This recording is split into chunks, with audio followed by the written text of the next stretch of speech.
We're here at National Review's booth at CPAC with Rick Santorum, former 2012 Republican presidential candidate and former Pennsylvania senator. And so, Senator, I wanted to ask you, first off, Bobby Jindal gave a speech yesterday where he focused heavily on religious liberty. And I'm wondering what kind of, how big of an issue do you think that can be? I know this is an issue you've cared about for a long time. How big of an issue do you think that is? And how do you feel about Arizona's recent bill where that failed, where they were trying to protect people from certain kind of suits? As you can imagine, I think it's a critical issue of all of the rights. The trunk upon which all other branches and rights flow from is freedom of conscience. If you don't have freedom of conscience, then freedom of speech doesn't mean very much. Freedom of assembly doesn't mean anything because you can't speak or do what you believe is right.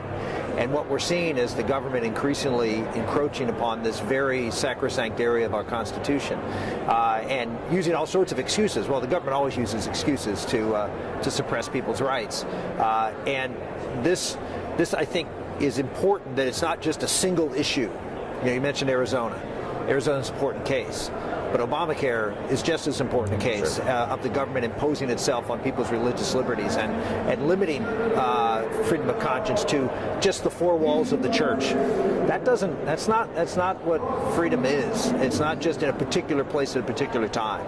And so I think it's one that will resonate with people and one that I think can be a very effective telescope, if you will, into the future of where the Democratic Party wants to take us. So Governor Romney said he would have voted against it.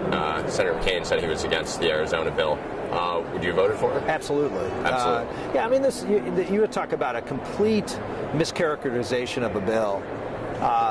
Actually, if you could make the argument that this bill actually limited religious liberty because it made you have it actually added a section to the Religious Freedom Restoration Act that actually required you to have a legitimate religious objection.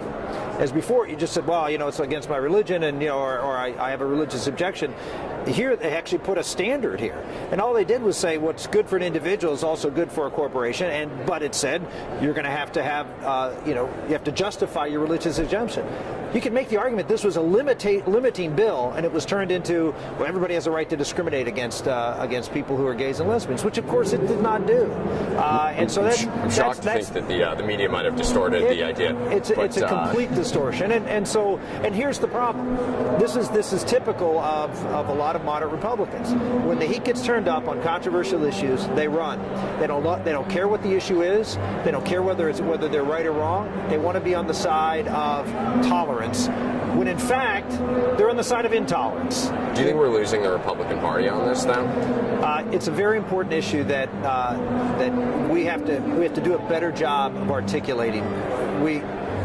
It's very unfortunate that the media creates this hysteria around these things, and we don't have, frankly, intelligent, conservative voices out there setting the record straight and doing so forcefully and doing so with unity. And we're going to continue to lose if every time a controversial issue comes up, most of our folks run for the hills.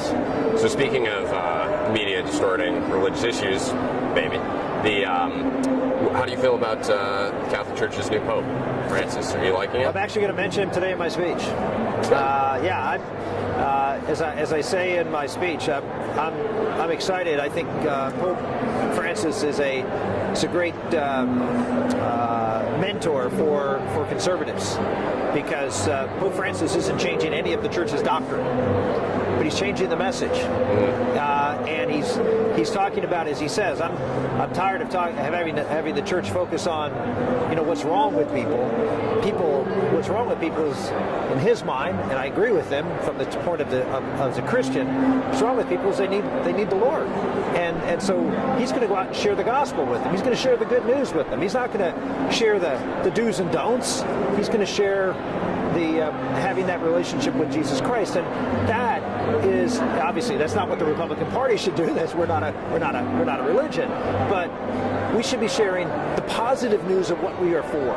We should share the uplifting vision for what America is about, instead of saying, well, we're for cutting this, we're for cutting that, we're for doing. Yeah. Instead of being against all these things, and there may be some things we have to do. We may have to cut some things, but we should paint the picture of here's what we're trying to accomplish, and this is just one of the things we have to do to make that happen. To get a little too inside baseball Catholic on you, do you worry at all about the way that Pope Francis has talked about traditional Catholics and their support for the Latin Mass and that kind of thing? And he seemed derisive at times about that. Does that concern you at all?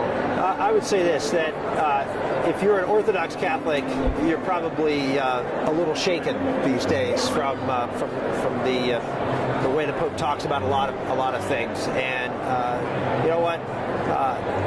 I'd rather have Orthodox Catholics a little shaken and a little upset that some of the comments the Pope's making can be misinterpreted, which they clearly can be. I'd rather have that and 4 times as many people going to hearing and hearing authentic doctrine than having a Pope that's just pleasing the Orthodox. So I'm comfortable that most of the Orthodox, when they look at what the Pope is saying and they read fully what he's saying, I think we'll be okay.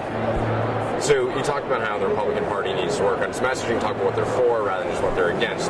And there have been some Republican politicians quite recently who've come out with some ideas. Mike Lee's been big on this. Marco Rubio has a poverty plan.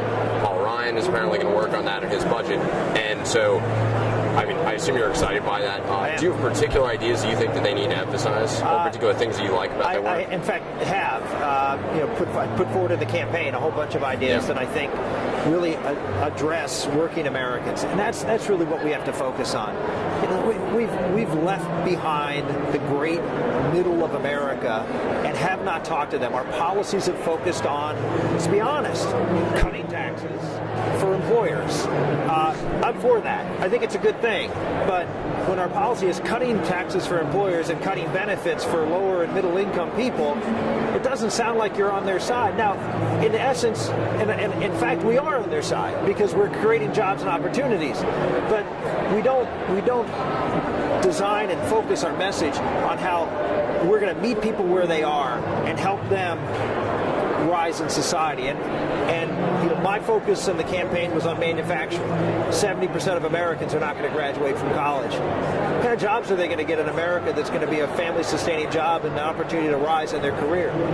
Manufacturing has always been one of the keys to that, and I think it can be in the future, particularly now with lower energy costs. Energy is another area where those jobs can be held. So there's a lot of opportunities for us if we talk specifically about where folks who are being left behind can plug into the economy and what we're doing to help them. Doesn't that kind of thing, though, emphasize your particular sectors, trying to say, oh, we're not just about growth, we also need to make sure jobs, high wages. Does that kind of bother, say, like the Wall Street Journal editorial board types? I'm tickled to death that I'm bothering the Wall Street Journal editorial board on this. Look, these are folks, not the Journal, not so much, but certainly a lot in the financial sector are perfectly fine with bailouts of financial firms.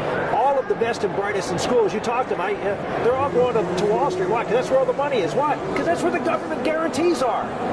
The government guarantees are too big to fail. I mean, go have fun, spend your money, make lots of money, and if things don't go well, hey, everything will be okay.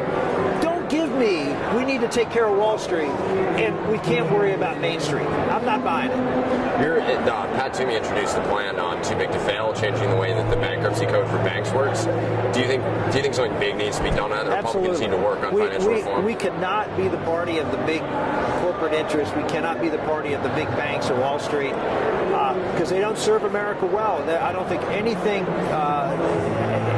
can look at what happened in 2008 and say that was a beneficial thing for America, and all we've done is put policies in place, in my opinion, to guarantee that something like that will happen again.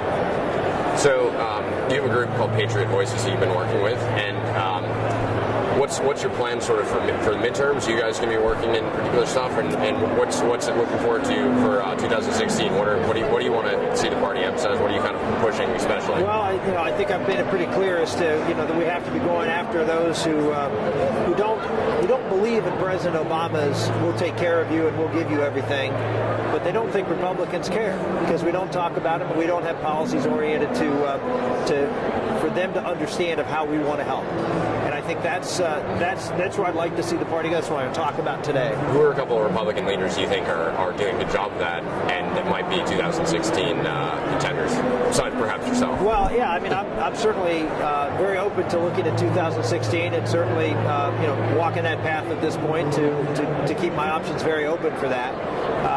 There are certainly other people out there in the Congress, as you mentioned. You mentioned some of them that are putting plans together. The plan in the House, the plan in the Senate on replacing Obamacare was a really good start. A lot of the things that were in that plan were similar to some of the things that I proposed actually when I was in Congress. Poverty, Marco Rubio and Mike Lee working on, and Paul Ryan working on anti-poverty things. There wasn't a single anti-poverty bill that passed in the House or Senate that when I was in the Congress that I didn't have a role to play in it. So all of those things are very, very important and do, in fact, begin to bolster the argument. We can't just say we care about folks in the middle and then do nothing about it. We have to have policies that support that. All right. Well, great. Thank you so much for joining us, Senator.